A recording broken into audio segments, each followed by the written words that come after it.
बेटवा के छोड़ के तू ऐसे ना जाए माई, माई ना हो खेली कठोर हो। कवना करे जे करी राउर विदाई माई, बहला नया नावा से लोर हो। बेटवा के छोड़ के तू ऐसे ना जाए माई, माई ना हो खेली कठोर हो। कवना करे जे करी राउर विदाई माई, बहला नया नावा से लोर हो।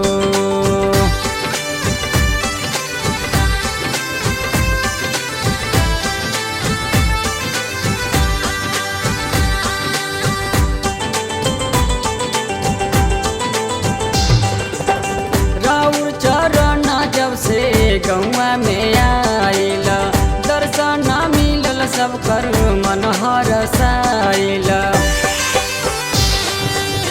राउर चरण जब से गौआ में आइल, दर्शन मिलल सब कर मन हरसाइल।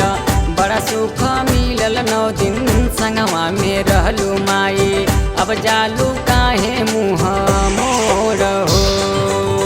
कवना करे जे करी राउर विदाई माई, बहला नया नावा से लोर हो।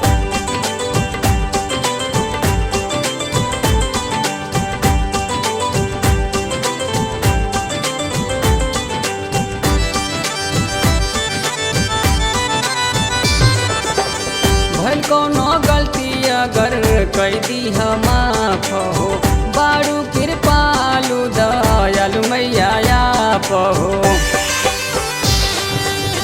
भइल कोनो गलती अगर कई दी माफ हो, बारू कृपालु दयालु मैया आप हो। एक बार फेरी के देख नजरिया माई, जन जा तू हमनी के छोड़ हो।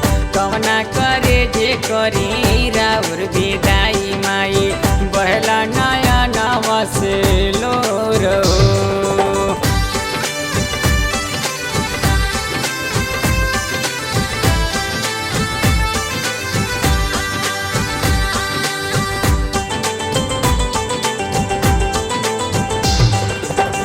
हम जाना तानी माई जैबू जरूर हो, कैसे के रहबू अपने बेटवन से दूर हो। हम जाना तानी माई जैबू जरूर हो, कैसे के रहबू अपने बेटवन से दूर हो। चुलबुल सागर राहुर जोइए डगरिया माई, टूटे ना नेहिया के डोर हो। जवना करे जे करी राउर विदाई माई, बहला नया नावा से लोर हो। बेटवा के छोड़ के तू ऐसे ना जाए माई, माई ना हो खेली कठोर हो।